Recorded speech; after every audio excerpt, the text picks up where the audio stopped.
Hey, here we are.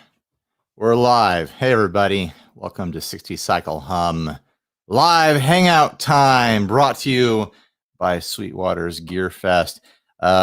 I'm scheduled to do like a live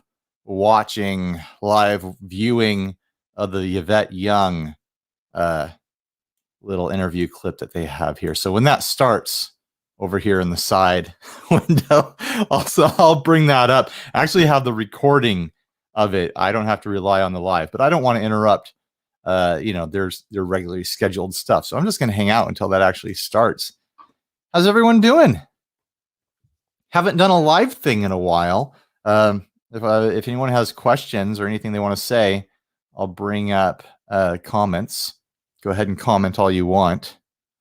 I think later after the Yvette thing, I'm going to scroll through whatever deals they might have for Gearfest, see if there's any good things that I need to add to the shopping cart. Has anyone else cruised that yet? Is there anything I need to look for in those hot Gearfest deals? I've got a link in the description that goes straight there. Hey, Jesse. Hey. I wonder if I can I put on the audio for what's streaming right now? Great money, but the people aren't great. That's the hardest. Can you guys hear that? Of all of it to make work. So, there's Annie Clements. And Lord knows I do plenty of work where the people are great and the music's great. I forget money's not so great. Her husband's but name. That's okay. Like I love to play so much. See if I can kill the volume a little bit. You do what you want to do. It's nice to have the freedom. I don't know who everyone else is in that video. Right? Yeah, it's really an individual decision based on where you are, I guess. Hey, Muncie. Yeah, I would gladly go on the road and hang out with some friends. I think this is the live stream where it's all kind of like hired gun musicians that go around with other bands and stuff like that. I'm going to kill the volume. We don't want to follow multiple conversations here. I'm wondering how this is going to go when the Yvette segment starts. I will have the ability to pause it. So maybe if something interesting happens, I'll pause it and we'll sit there and chat about it for a little bit or something like that. Jacob DeClerc says, just watch the Goldfoil just watch the Goldfoil video by Curtis. Super interesting. Curtis, you mean Colin? Colin did a video with the Goldfoil that I sent him, and he published that yesterday. So I think you mean Colin. Maybe there's another one with someone named Curtis. I don't know. But yeah, it was super fun to be able to collaborate with Colin. I love that guy. Colin is so freaking great. Yeah, no 60 cycle yum today. I haven't had time all week to sneak out and get myself some fast food. I'm in between doing the Habit next or trying to hunt down a Burger King that's open. My local Burger King has closed down for construction, so I'd have to leave town to go find a Burger King. Yes, I knew it. It was Colin. Colin is awesome. I think we can all agree on that. Dude knows stuff. Dude is super smart. Makes me feel dumb in a way that makes me happy. So I'm glad that other people know that stuff, because I sure don't. STL Guitar Man says, depends on how much you want to spend, but nothing for me. I think he's referencing back to when I asked if there was anything on Gearfest that was worth putting in the cart.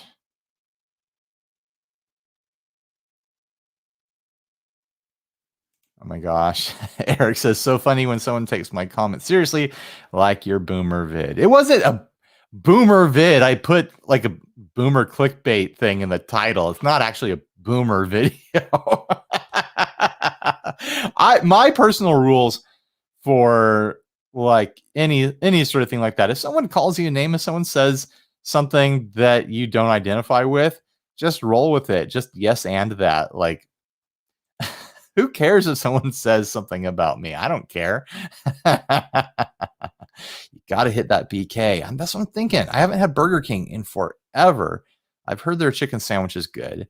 They're doing a thing where they're like trying to counter Chick-fil-A by donating to LGBT groups and stuff like that. I know, Eric. He says, no, you, not you, the guy who thought I was serious. I know what you're talking about. Yeah, it cracks me up when I post screen grabs of trolls that I get, and people feel the need to like counter the troll and be like, no, Ryan, you're fine, you're good, blah blah blah. That's not what I'm not searching for compliments. I'm just more like, hey, look at this guy over here, look at this jerk. It's entertaining to me. Oh my gosh. Oh, that's a good question from Facebook user. Burger Brigade or Spoon Nation? I don't, I'm going to say my food views do not line up with Spoon Nation the vast majority of time. So I'm going to go Burger Brigade.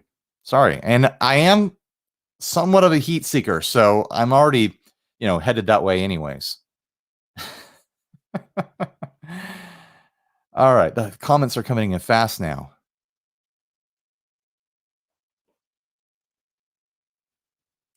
Oh, I missed it. Okay. The comments come in and I try to clip them and then they jump away. Jeffrey asks, try a fish sandwich in honor of tuna fish. I should probably do a something in honor of tuna time. The Habit has fish on the menu. Maybe I should get some of their, like one of their ahi sandwiches from the Habit. Okay, now everything's starting to get away from me here. Barry asks, are you still enjoying your Gretsch baritone guitar? I am. It's on the floor right here next to me on the stand. I actually recorded something yesterday that I'm going to publish tomorrow. Actually, you know what? I've got it right here. I recorded a demo of the Jupiter Warlow, which is technically a muff, but it's like way more brutal sounding than a normal muff. It's supposed to be an op amp big muff, but it it sounds really different. It sounds just crazy. And I open up the video playing the baritone. Mr. Slice is a chump. We're getting bleed over to a podcast that I have no actual personal connection to. I am a listener. It is a fast food podcast that I do enjoy, but I've never talked to those boys. And now we're calling out the Doughboys here. Craig Lee says, we don't have all these fancy, dancy West Coast burger joints in South Carolina. Yeah, but you got other stuff on the East Coast. You got stuff that we don't have.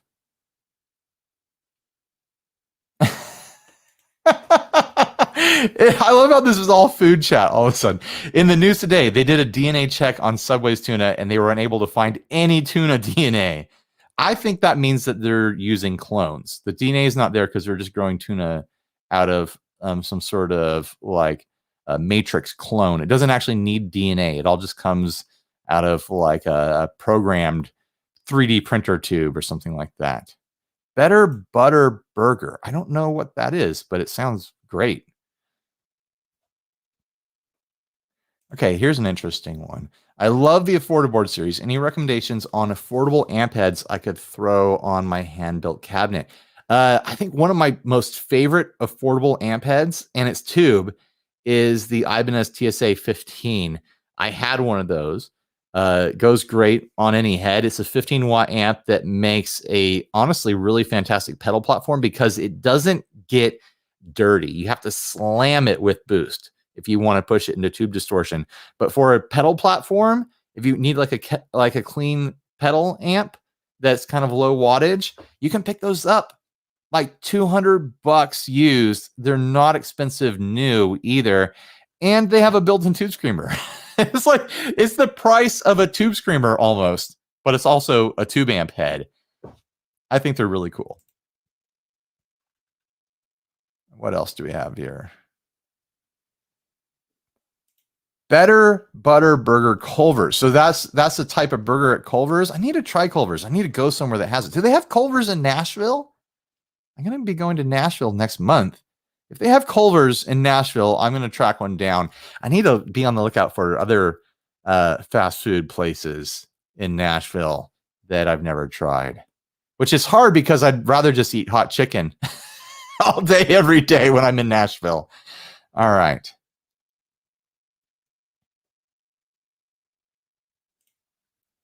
Got a comment on habit here. Jay says, not a habit guy. It just doesn't make sense. I want either a greasy real burger stand burger or something fast. In-N-Out is neither. You don't think In-N-Out is greasy enough for you? That's interesting. You do like them greasy. If In-N-Out is not greasy enough for you. South Carolina has grits. Is grits a chain? I've had grits, the food. I actually never had grits before I met my wife. Her family is from Virginia, and they do grits for Christmas morning. And it's the first time I ever had it. And I like it. I like grits. I don't have them often, but I like them. Jordan Carroll asked, now that the gold foil pickup has been fixed, are you going to do another demo? No, I'm going to let Colin fix. No, I can't edit this. I got to backtrack. No, I'm going to let Colin keep it or do whatever he wants to do with it. If he decided to send it back to me, that's fine. I don't have any expectations. He could give it away to an audience member, or he could install it in a guitar. I gifted it to him. I don't have any projects in mind that I would want to throw it in for the time being. And if, in the future, if I want a gold foil in something, I'll go buy another one. Yeah. Rip says grits is not a chain. Okay, so he was just talking about grits, the food. Interesting. But Five Guys, this is going back to the greasy talk. You think Five Guys is greasy enough, but In-N-Out isn't. You gotta try the grilled onions and get 3x3s and stuff like that. If you don't think you're getting greasy enough at In-N-Out, like I've had Five Guys and didn't think like, oh, this is more greasy than anything else. Gord's kidneys hurt just from listening to this. Oh my gosh. All right. What have I missed? There's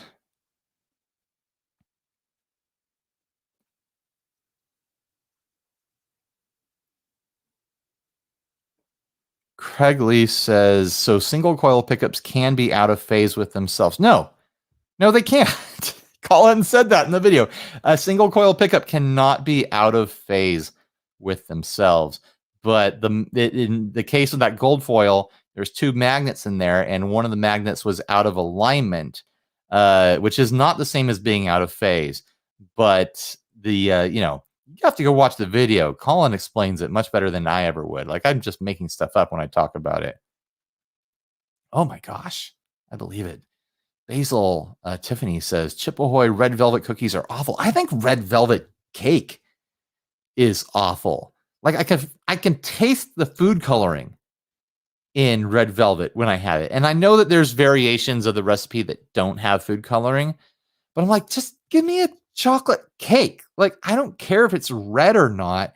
And there's people who've told me like, no, red velvet is like especially moist. No, any cake can be moist if you don't overcook it. I do not understand red velvet at all. And everyone who's ever tried to explain it to me, like, no, you have to understand. No, you're not making any good points.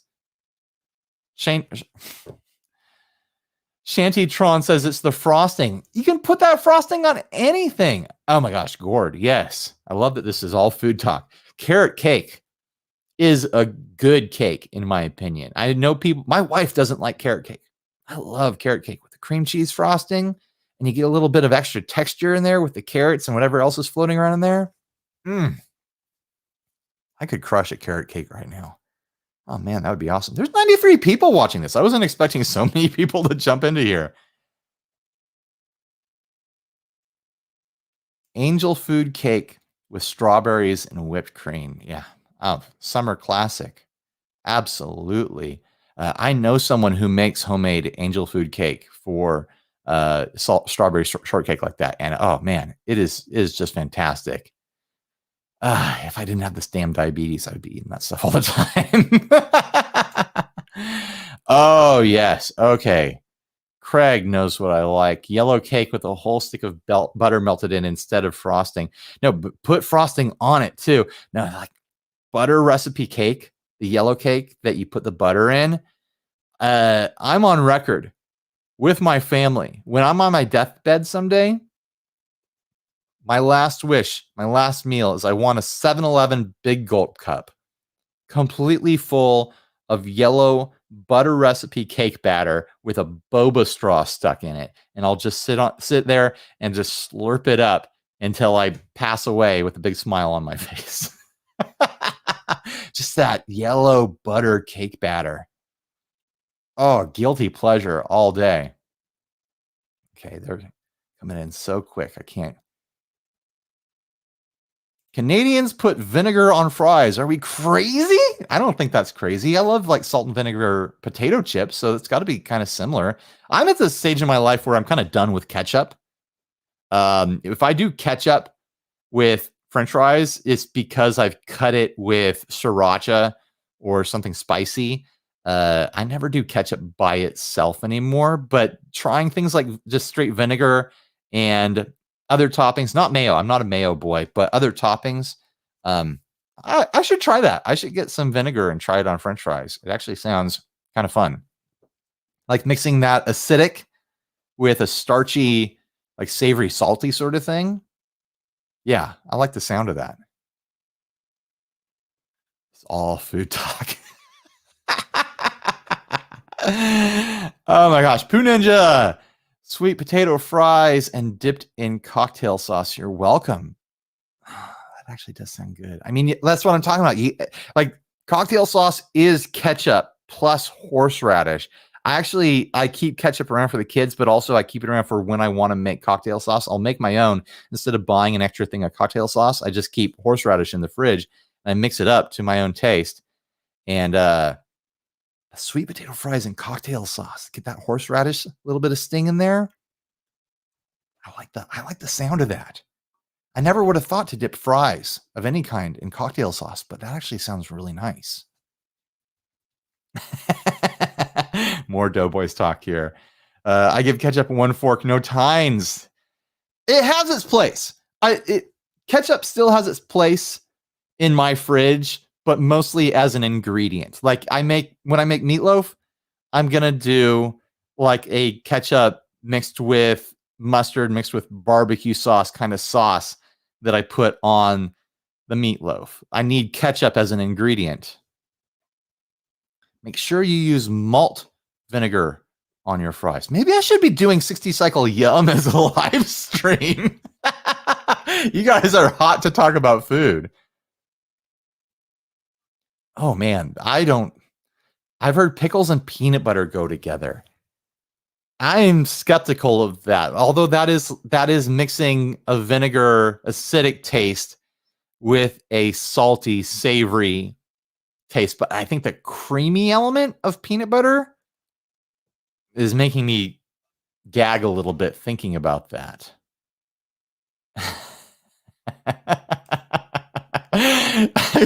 Craig says you guys are going to have me literally drinking fresh made cocktail sauce. Cocktail sauce?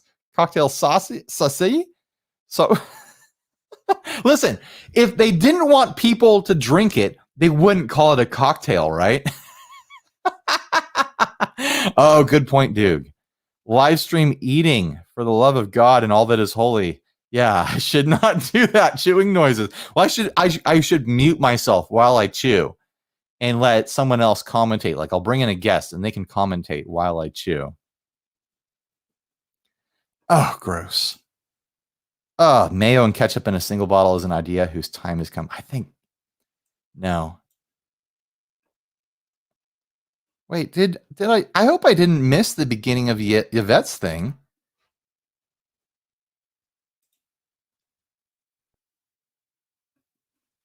Did it already start? Like I know it was past schedule, but I assumed that this other stream was people that you travel with, that you've been with. No, it's still going. In your when is Yvette going to start?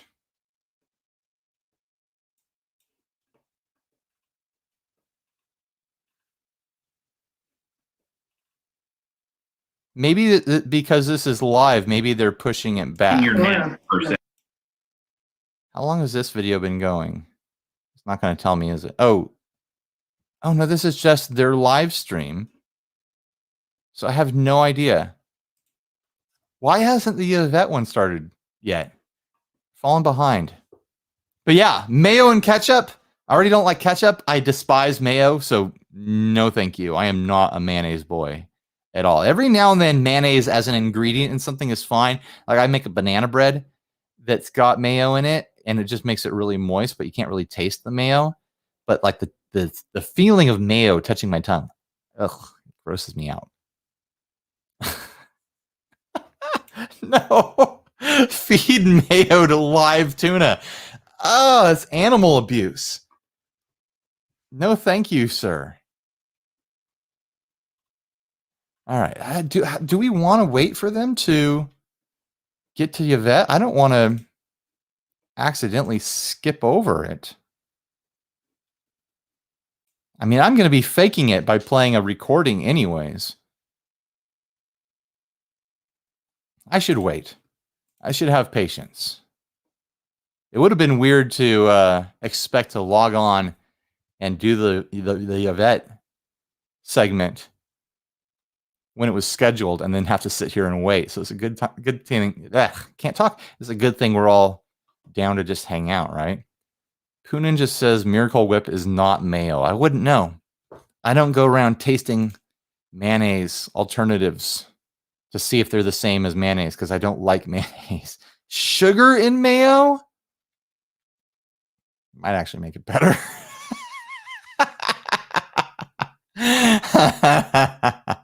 Someone told me to play there it is over there. Trying to figure out how to point that. Play the Jazz Master. Actually, I took the strap buttons off of that to put on the I can't figure out how to point, to put on the High Spirit. I need to order new strap buttons. I'm actually really surprised I didn't have strap buttons in a drawer somewhere. Sassy Cat eating live is something I can't get out of my head.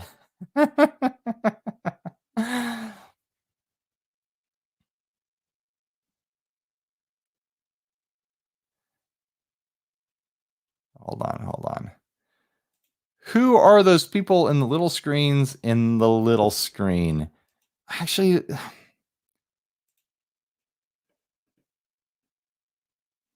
let's unmute it for a minute. He's just that guy. Right. Check in on Sweetwaters Gearfest I was going to live say it, and stream. he's the most beautiful person in the world, as was Prince. So I'm Love just to hear that. Right. That's just awesome. surrounded That's by awesome. just amazing talent that rubs off. That's the best part. Can you guys hear that? Absolutely. Yes, yes. Yes. Right. Well, I hate to do it, but we've got to wrap things up here. We've actually gone over. They've let me run over a few minutes with you guys because this has been so fantastic. But Wrapping Annie, up. Rhonda, Kent, we just appreciate you guys so much sitting down with us and sharing your experience and your wisdom and your knowledge. This has been a tremendous workshop. So thank you so much. Thank you guys for having us. What a blessing. Yeah, it was nice to meet you all. Please take care, and I hope we'll see you again soon.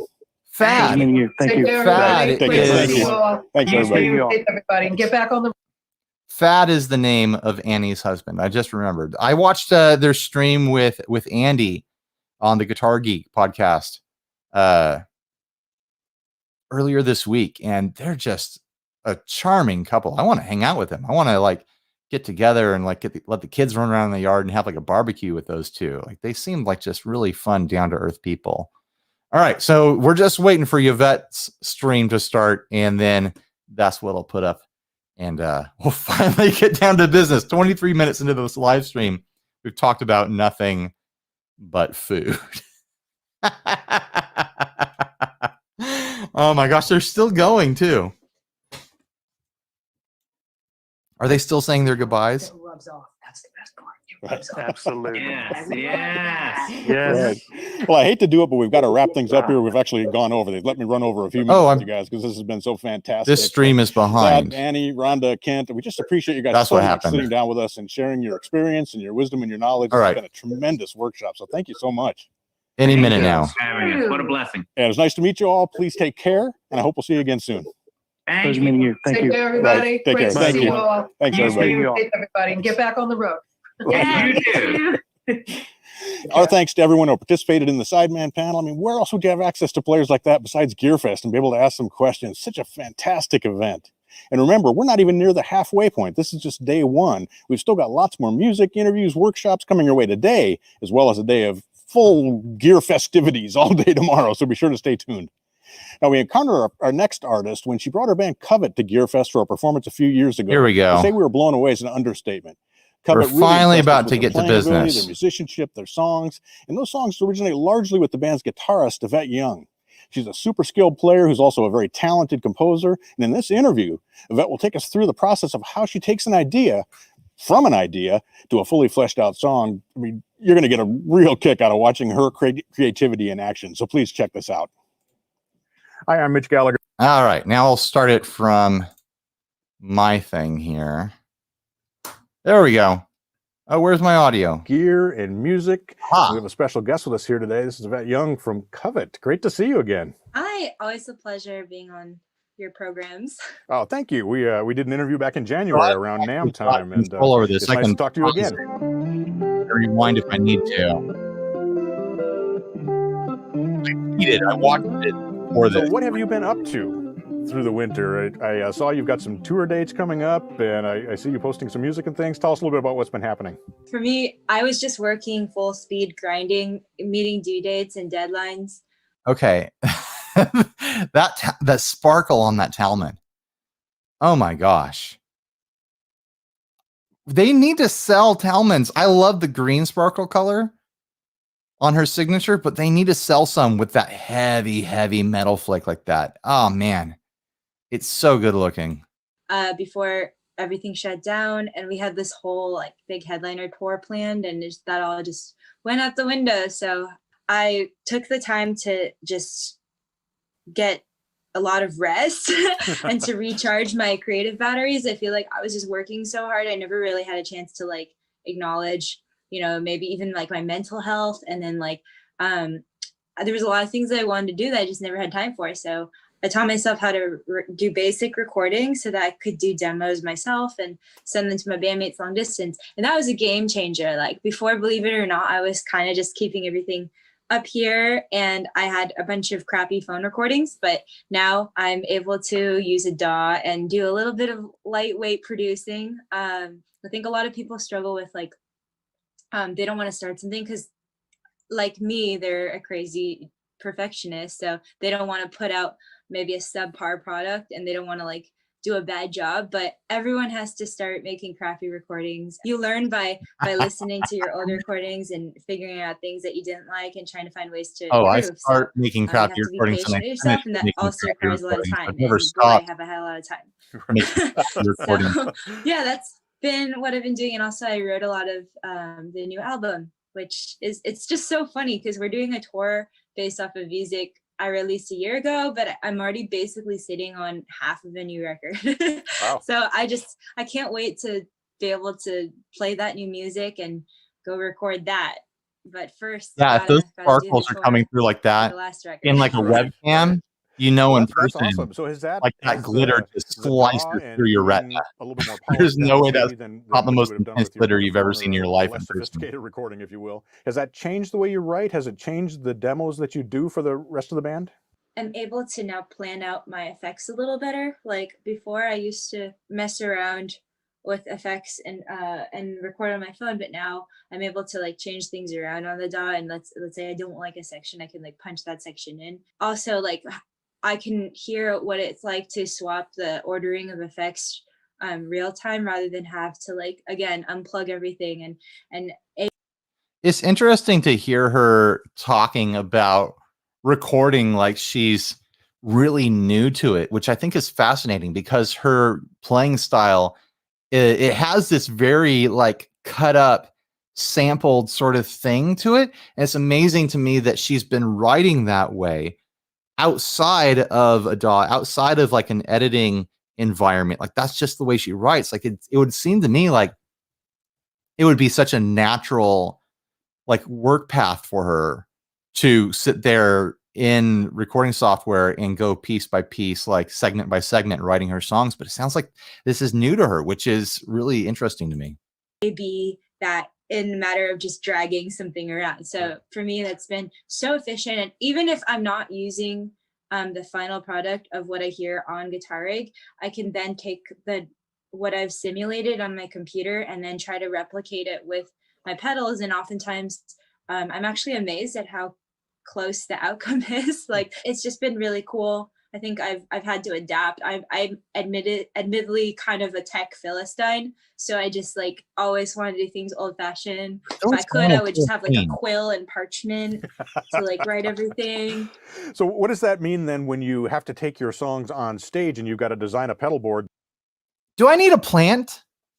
His plant looks pretty good, right? I feel like I need a plant on my set. There's no natural light in here, so it would die. But it looks cool to have a plant in a room. I want a plant. That's where you can't necessarily rewire between songs and you're recreating those tones that you came up with on your computer. Has that affected how you're going to put together your pedal board and what you'll use? Definitely. The HX Stomp and the Helix have been just so powerful for me, again, learning on how I want to.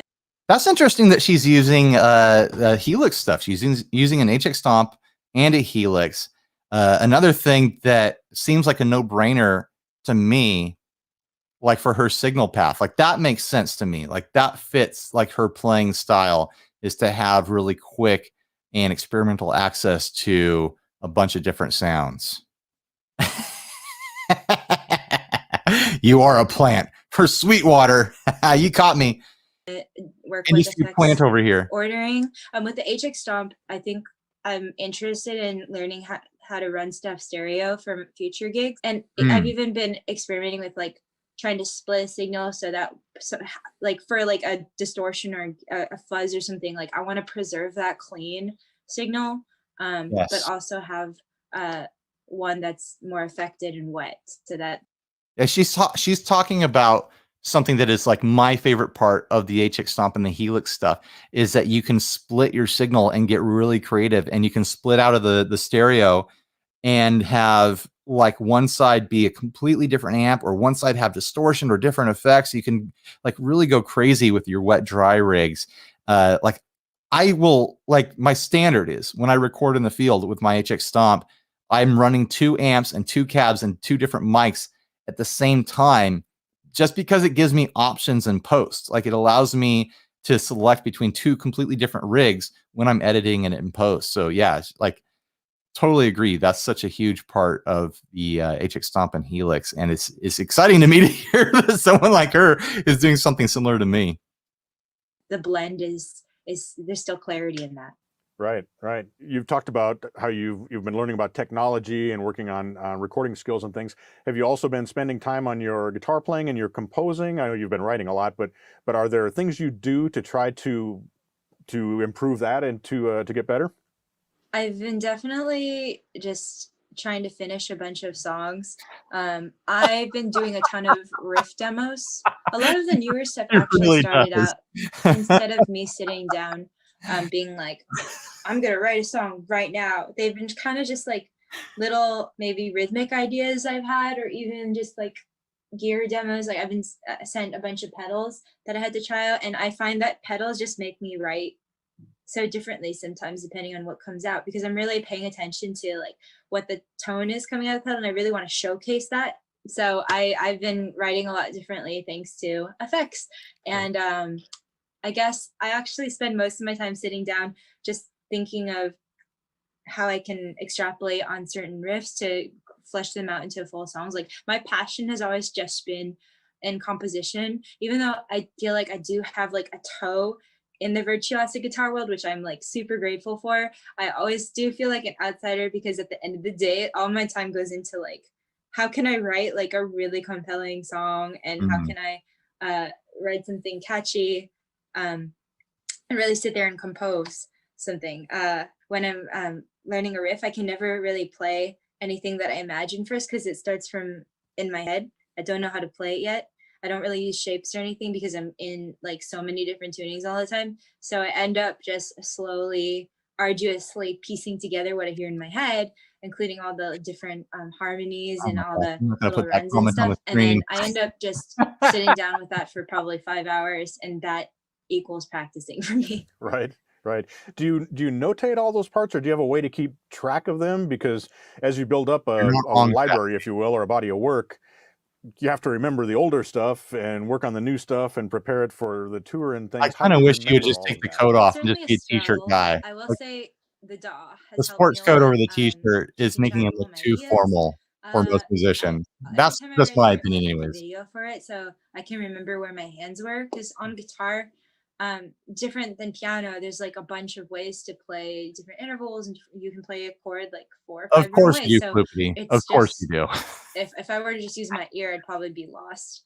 So having a video for reference is always super helpful. Right. It just takes the discipline to remember to do that every single time. Right, right. That's awesome. Ooh, that's a good question. Craig asks, I wonder how many different guitars she uses in shows because of different tunings. Yeah, she can't be like changing tunings on the fly. I mean, some people do it, but she has so many different tunings that she uses.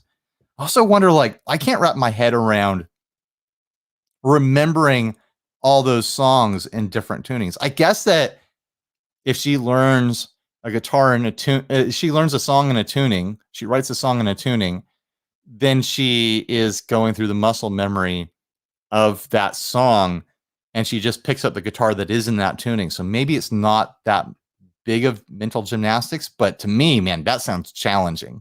Like, it sounds really heady, like, to wrap my head around, like playing in different tunings throughout a set.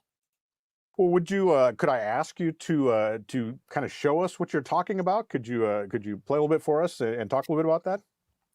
Yeah, definitely. Where did it go? So There's a I coat always under his say that coat. if you have a strong melody, that's all you need. Like He's if you have a strong probably melodic born with a foundation, coat something on. that is memorable, then I guess you have the basis for, you have potential for like a really awesome song. So Oh, interesting.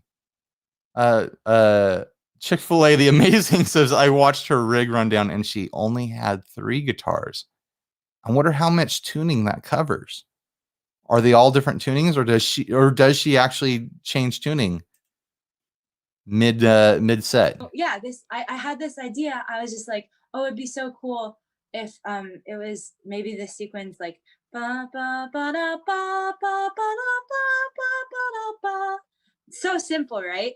And so then I started thinking of ways to like play with the rhythm too. But I was like, okay, before I do anything with that, I have to go home and find it on guitar. So I guess I'm in an alternate tuning right now. I'm in F, A, C, G, C.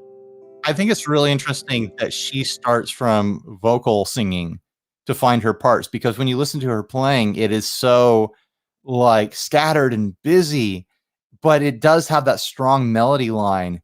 And I think and I find that she does a great job of when I have just like like a little finding bit of melodies with her ear and it also translating them makes into certain like intervals this more busy playing accessible to style. my hand, but I usually don't change stuff up until like I need to do something, and then I figure it out from there. But yeah, I really like this tuning. I've been writing a lot of new music in this one, so I was like, all right, let's find that melody. I like to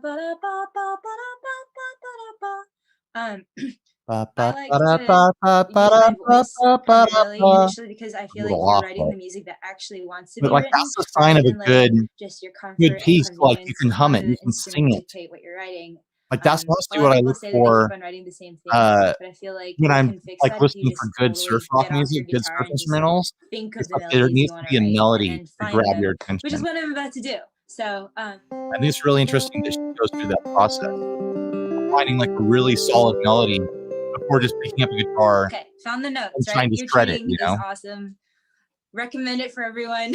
Saves you a lot of time doing this kind of process. Now the next step for me would be to kind of embellish the min melody a bit. So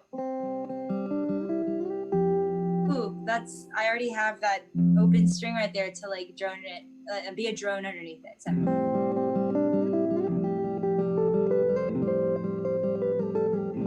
This little piece sounds very Christmassy to me. now let's Does play it sound with like the rhythm Christmas a to bit. you guys? So I think it would be cool if it was like a dotted, right? So ba, ba, da, da, ba, I don't think that's ba, true, but it's it funny. just kind of makes you go like this. And that's my goal, and everything I write is I just kind of want to make people dance. So I'm loving it. I'm loving it. Like extrapolated on the melody a little bit, but there's that dotted feel. the last stage where it was just No, me singing the notes and then kind of just finding them on the fretboard. That's kind of like your sketch, right? And so the next process when you draw something after your sketch, you make decisions and you stick to them. So you take maybe like a liner pen and you go and draw the lines that you want and you erase the ones that you don't want and you like edit and you add detail. So this is that stage of the process for me. So maybe I would add something like little ornaments like and then a harmonic.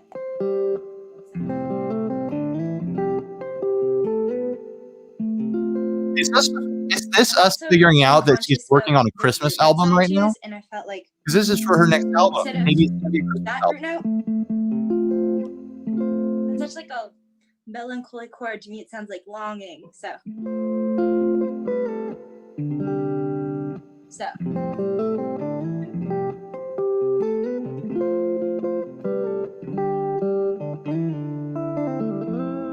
So I kind of just added to that. So at this point, I have all of the root notes that I want, and I added some harmonics just for like some shimmery chiminess. I think texture a lot. So if I'm like in the lower register a lot and there's a lot of like sustained notes, Is maybe 11 sometimes I want heavy? to tap something for The some Drunken Scoundrel staccato-ness, says or he maybe I plays want heavy some strings 11. harmonics. He likes So even there's heavier. just like a Too different much to play. color I play there. 11. I'm Are speaking those very heavy? abstractly, but this is just I like think of heavy. I think of like how my 13s. crazy process is. And then so I guess right now we have part A of a riff. It's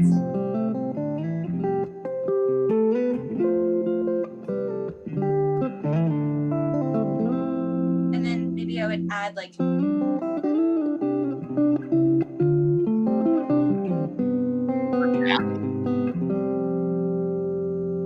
so there's that of course took time, but you know, I kind of worked the same way. I built this riff initially, which is by singing what I want to hear next. So I have part A. A lot of the times when I'm writing, I think about the structure and what flows the best. To me, flow is so important. And I find that also singing and using your voice helps with flow, because you can't really sing something that's jarring or disjointed. It's hard. And I feel like things are more memorable when you can hum them. So I feel like maybe Someone I needs could to have stream this A stream of one me and then streaming a have A stream. come back We can again. go one stream deeper on the stream section. But I'm gonna vary it with that.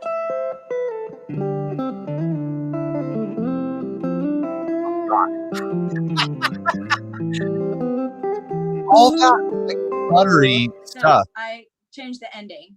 Again, that took time for me to From decide. a melody that but she to wrote me, I wanted singing something it, that from would humming segue it. into a part B. That's So the way to do it. A1, A2, and then I wanted something that would go up, because the next part I want to like open and be big, because right now it's very like notey and it's very like, you know, I need something that kind of sounds more washy, and like I want something where you're floating. So I came up with, again, the process was singing. I was like, maybe that's the secret to her using heavy strings, but she's not doing a lot of ending.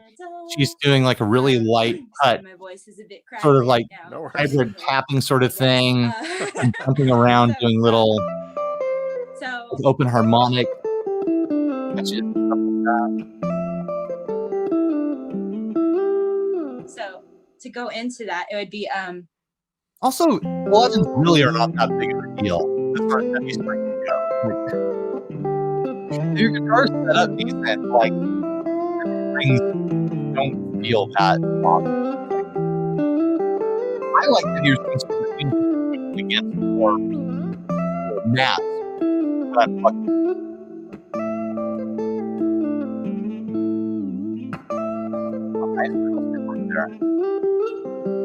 had to reach for the tremolo there. But yeah, so that's pretty much my part A and part B. And so the next part of my process now is I have my melodic skeleton. I made all the decisions and I'm committed to them. Like a lot of my stuff isn't really Melodic Skeleton is a great band name. Someone needs to steal that. really improvisational. Maybe I will here and there live, but for the most part, I like to establish my notes to make my bandmates' job a little easier. So I have the skeleton. Now, I like to call that like your black and white drawing. You've erased all the sketch lines. You have this like black framework now, with all the details planned out, and now is your opportunity to add color. I mean, every time I write a melody, I want to tell a story, right? I guess it's like sonic storytelling. That's what I like to call it. And so now I want to try to figure out some effects I can use to help that melody come to life. So I mentioned that the first part I kind of wanted to be like catchy, and to me, like, I really like the sound of chorus. It kind of makes things sound a bit warmer and lush. So let's add some chorus.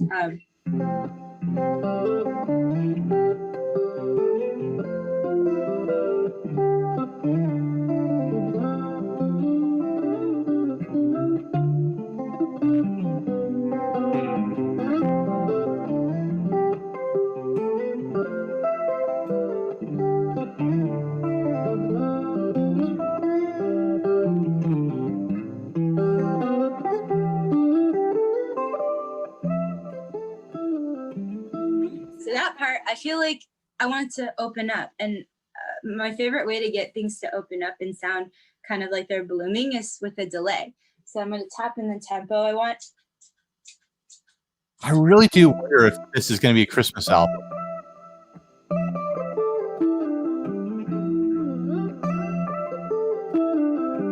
Like, you could sneak this into a Christmas playlist and people would know it was a jazzy cover of well.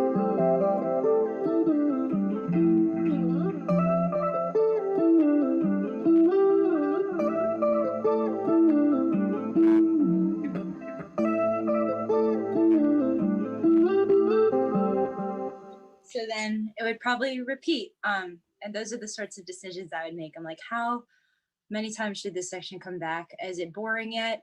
One way I like to also vary up things is like I have some parts where it's just I'm repeating for a long time. Like we mentioned earlier, because I'm playing with a band, sometimes I'm like, okay, I should just My do the audio same is thing cutting for a really out. long time so they can do the variation. Audio, But the in video, addition or to the variation that just they generate, my side of the audio? It's not like I there's try to nothing I keep can do things about not it. stale by varying up the tone sometimes and thinking about things dynamically. So I'm not in the correct tuning, but sometimes I'll like have a part where I'm repeating and then I'll add some delay to it to make it sound like bigger, and then I'll add some distortion even, or some gain, just to like give it some extra bite and make it sound even more aggressive. And that's one way I think texturally and dynamically. So yeah, that is my very long explanation on how I come up with riffs. That is awesome. So now we have all your secrets, and all of us can write amazing music. Yeah, honestly, it just starts with a simple melodic idea, and then you just have to have the patience and dedication to really like sit and refine your idea and just do that for an entire song. Right. Well, that's awesome. It's really fascinating to watch your process and how you build on the ideas and create the music. That was wonderful. Thank you very much for doing that. Of course. Thank you for watching me explain my weird, wacky Thank you very much for doing that. That's wonderful. Else We just so appreciate you taking the time with us interviewers today. say that And like I said, that's just inspiring to watch you create. So I'm going to go home and very try to much write some for doing that. Oh, hell yeah. Good luck and Godspeed. I don't know why that phrase bothers me so much. It was great to see you again. Yeah, likewise. I hope we get to do this again. Yeah, and I hope someday we can do it in person once we get things opened back up a little bit more. And we'd love to have you back out here to Sweetwater to do some of this for us as well. Definitely. It would be a pleasure. Right on. And you're going to be going out on tour later this year, correct? Yeah, we have some stuff planned for around September, October.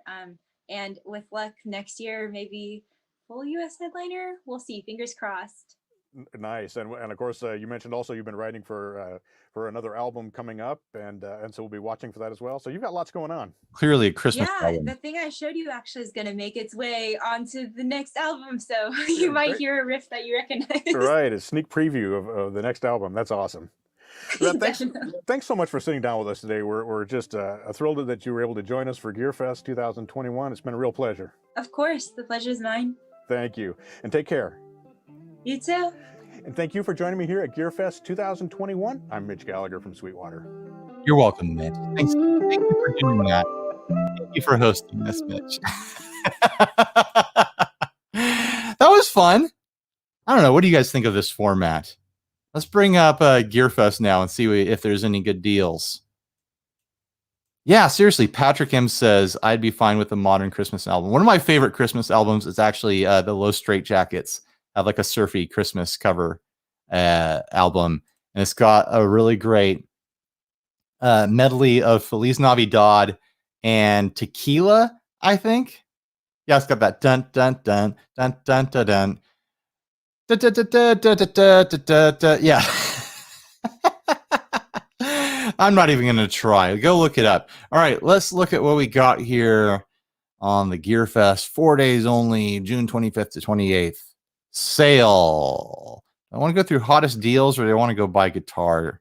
I want to go buy guitar stuff.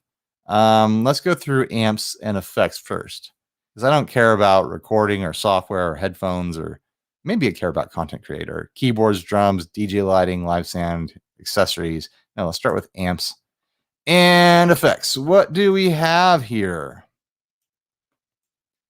All right, we got some multi-effects starting out. Free Helix backpack.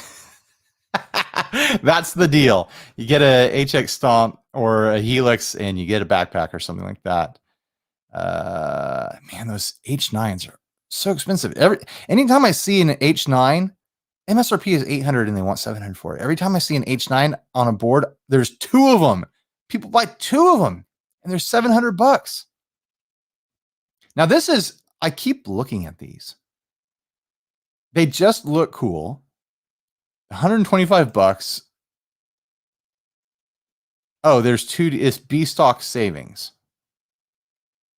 Both from Warm Audio, but this Foxy Tone Box fuzz pedal, it's got to be a Fox Tone Machine clone, but it's in a what's that called? The flocking. It's got the flocking on the case with some sort of, that's got to be like the octave switch on the side. It just looks cool.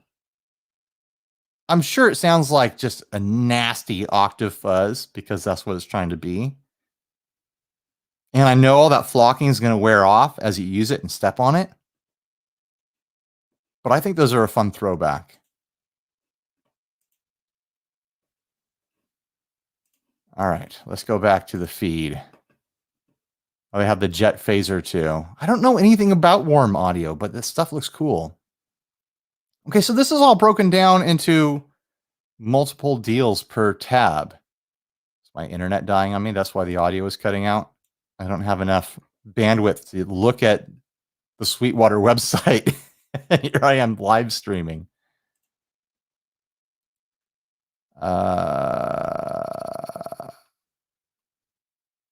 These have been coming up. People have been talking about how affordable these are. And honestly, I think it's because they're not desirable. They came out with all these expression pedal-based pedals from Ernie Ball. And it kind of just sounded like the thing that was being controlled by the expression function isn't what you would actually want to control. Like on the delay, like you'd want to control the time and make spaceship noises or something, right? But I think it was the mix. On the drive, I don't know what you control, but I know that like on the tremolo, it'd be a no-brainer for like speed or depth, and it was something else. Or maybe it was one of those. I wish it was assignable. If you have something like this, it should be assignable what you're controlling. There should be a little three-way switch here.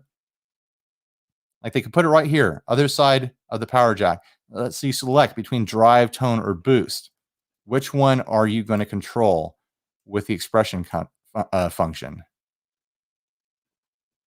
Now it's got to load again. Should probably open things in new windows. Yeah, I don't think you can select the parameter. Anonymous Facebook user says, I tried the EB stuff and didn't like them at all. Of course they did. JHS gave Warm Audio a shout out. Yes, JHS gives everyone a shout out. That's this whole deal. What else do we have here?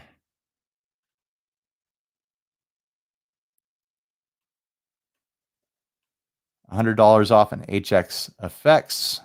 I feel like with the HX Effects, wouldn't you just rather go for a Helix or an HX Stomp? I get that it has all the extra switching on it. but I'd rather just have an HX Stomp.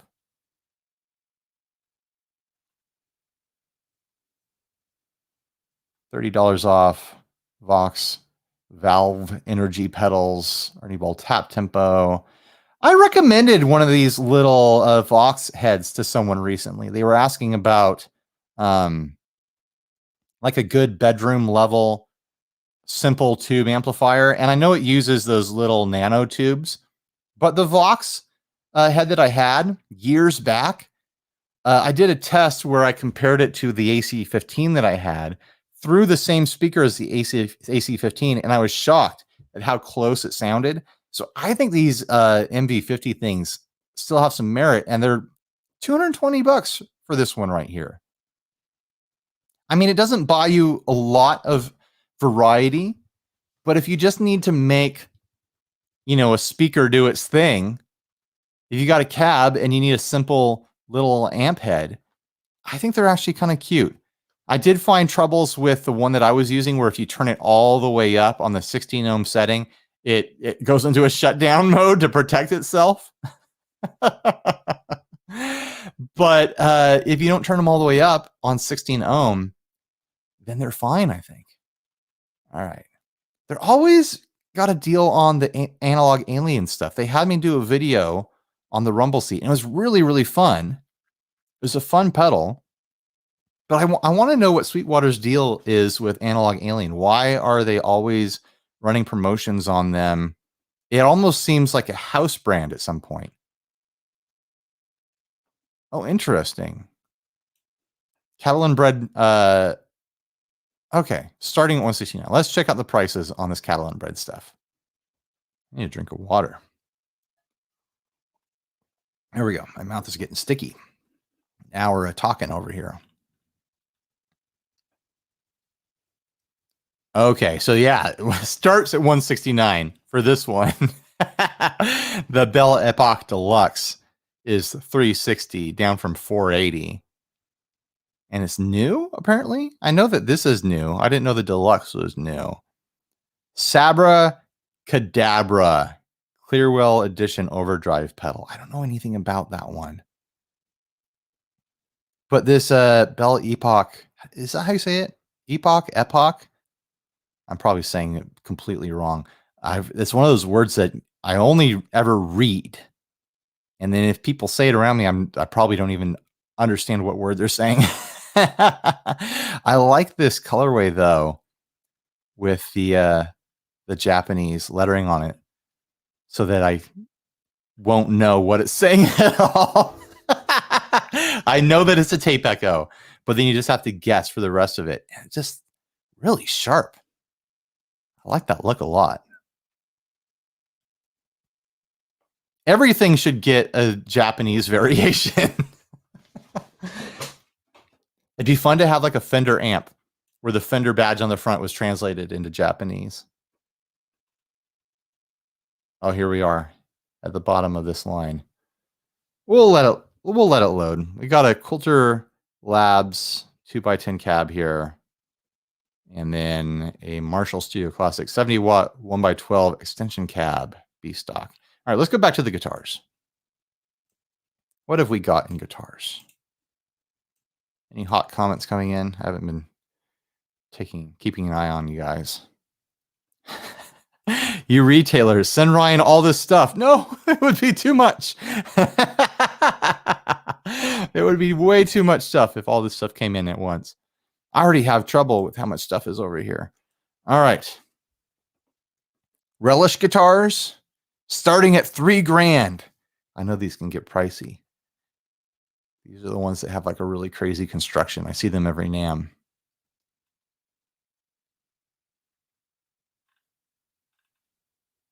They look handsome. Definitely outside my price point though. My price range. My tax bracket. Man, if I wouldn't spend $5,000 on a guitar, my wife would be like, why didn't you just buy 5 guitars that are $1,000? Because she wants me to have more guitars, apparently.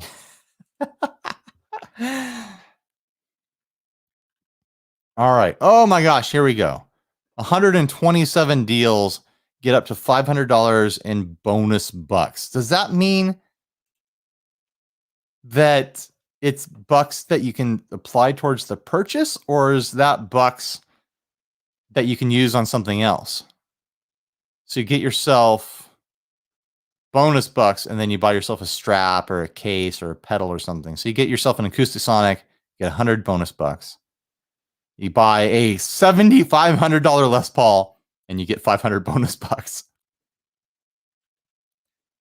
Jackson Pro is fun looking. 150 bonus bucks for a neon pink Jackson Pro with double white humbuckers. I don't like shreddy guitars for playing, but man, I kind of really love the looks of them. Like, I love a nice, bright, neon hair metal guitar. I just don't play that way at all. Hey, lefties, get yourself a lefty classic vibe for $429, and you get 50 bucks. There's a Gretsch Jet, $2,300. All right, is there anything here that grabs my attention? A hot candy magenta Gretsch. And it's a Brian Setzer. I feel weird looking at like signature instruments because I'm never gonna play like Brian Setzer. Like, I could fudge some rockabilly stuff, but I'm never gonna be on his level. Not even close. I'm never even gonna like learn a portion of a song that he plays as well as he can do it. But man, that does look fun. I'm clicking it. They're getting me. Here I go. I want to look at it. Here's a question I have, guys. Every time I look at a semi-hollow or a jazz box or something like that, it has that foam. Oh, look, it has instructions.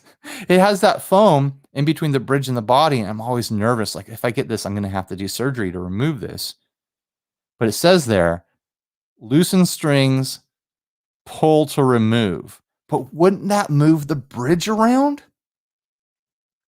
I feel like that's something I don't want to mess around with a brand new guitar. Like, trying to figure out how to remove that foam between the bridge and the body. I realize it's a protective shipping thing, so that bridge doesn't mess up the finish if it gets shifted around. Maybe it's not a big deal, but it freaks me out to think about buying a $2,700 guitar, then having to do minor surgery on it to remove that foam strip. Patrick says it's a floating bridge with pins. Okay, so it's resting on pins. So it will return to position if there are pins under there.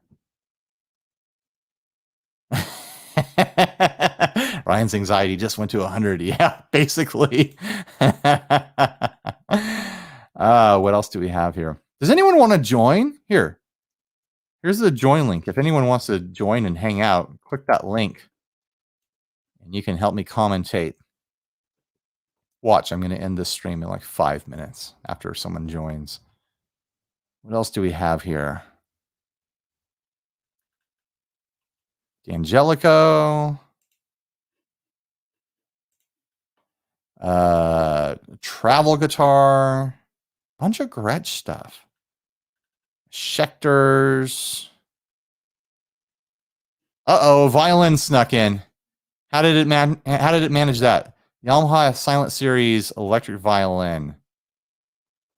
My wife used to play fiddle when she was in high school. I've always, I think about getting her a violin. She doesn't have the time at all to try to tackle it, and I don't even know if she cares anymore, but I'd love to hear her take a stab at it. And electric would probably be the way to go so she can play with headphones and stuff like that. I know there's cheaper options out there. $700 ain't bad. And you get those $50 in bonus bucks, guys. You use the $50 in bonus bucks to buy a violin strap. Is that a thing? I kind of love these travel guitars that do the Ibanez Jim thing. It's so completely iconic as far as being an Ibanez, like Steve Vai thing. And they're just like, well, we came up with a travel guitar shape. We're going to give it this aesthetic. And I don't think they're licensing it at all. They're just like, no, this is our shape. We're just applying these colors to it. I wonder how Ibanez and Vai feels about that. There we go. Some Ernie Ball stuff. Demo savings, bonus bucks, a G&L. Here we go. Some harmonies. Demo savings of $40 because these are $1,300 new. I recommend them though. So save yourself $40 and you get $100 in bonus bucks. Man, I love my harmony. My silhouette is so much fun. So there's a deal if anyone wants to snag a black harmony silhouette. Does it come in other colors? No, because they're listing it twice. So it must be just that color. They claim it's regularly 14 in. Is it regularly 14? Or are they regularly 1,300? Maybe they are 1,400. It doesn't say MSRP. It says regularly.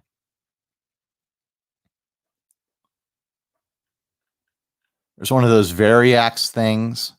I've thought about, I mean, there's so much functionality you get with the Variax guitars when you plug them into like a Helix or something like that. You can control so much from the guitar, and you can do like programmed tuning things and stuff like that.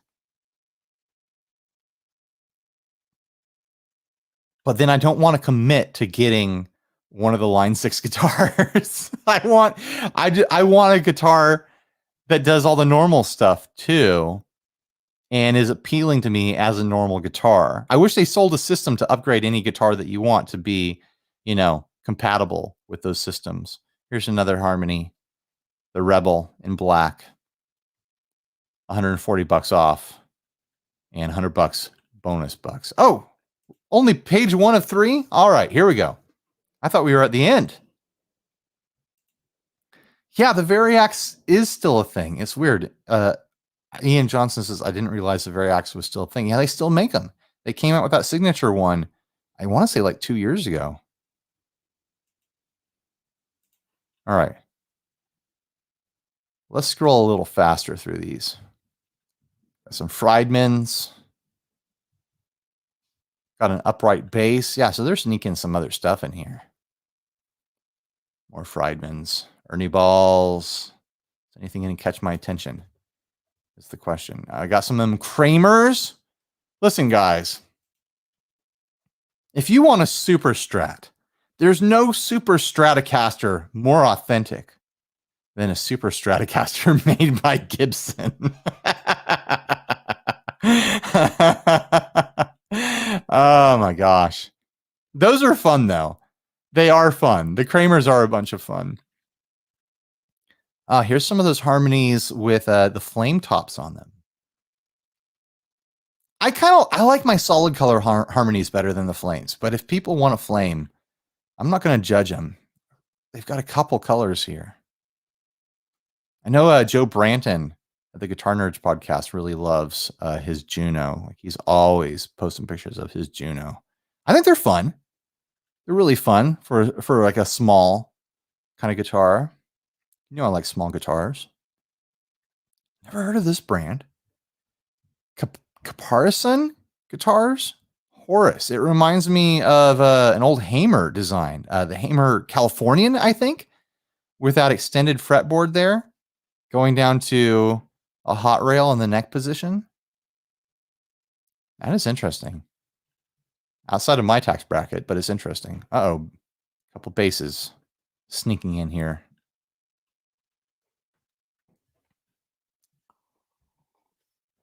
There's a fun looking Esquire. $1,800 down from $2,000 with $100, $200 in bonus bucks. So you get yourself an Esquire and $200 worth of straps.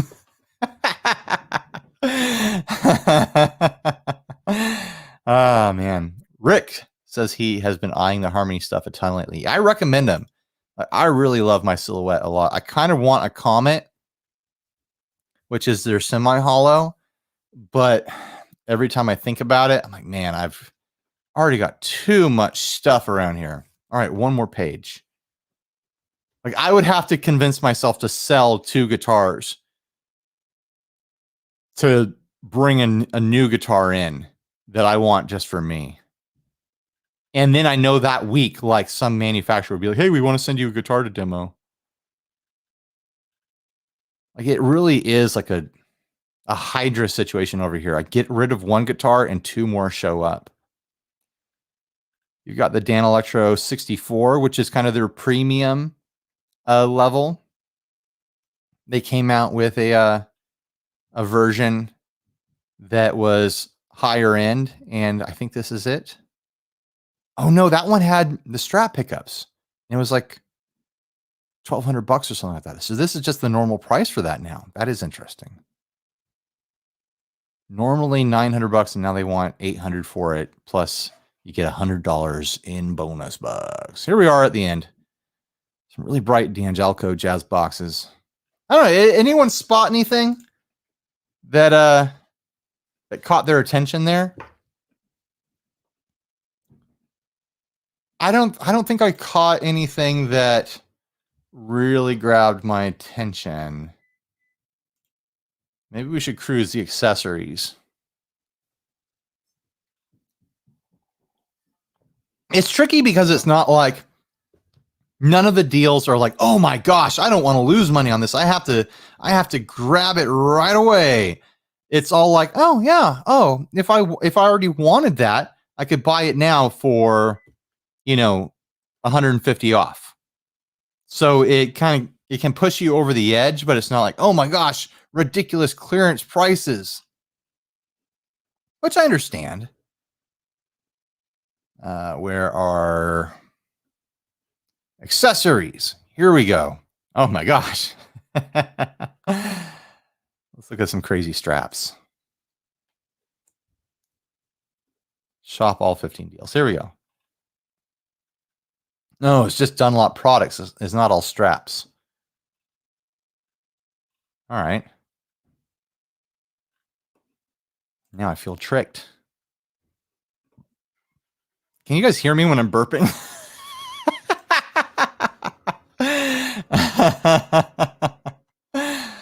Oh my gosh.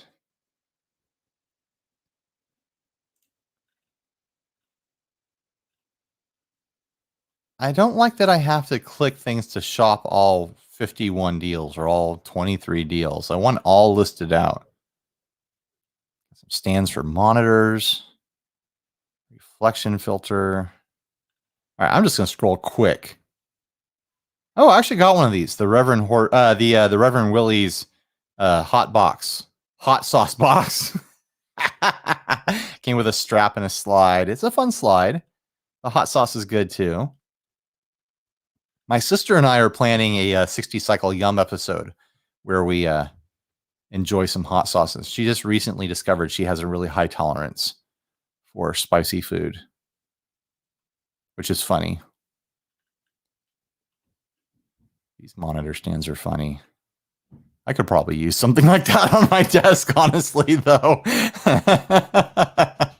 Get my monitors up off the desk a little bit.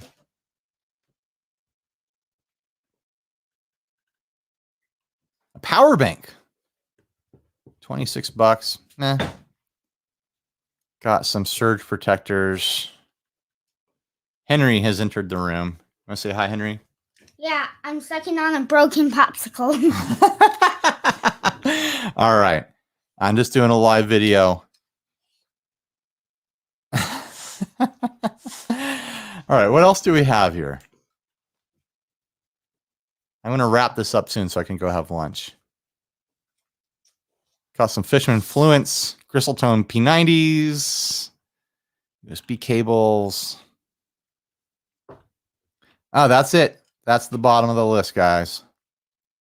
Well, we did it. Oh, Sassy was waiting to join. Sassy was waiting to join. Sorry. Oh. Hey. I got to mute you.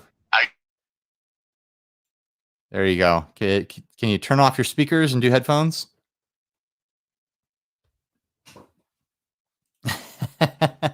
Michael Krause just said, Henry makes every video better.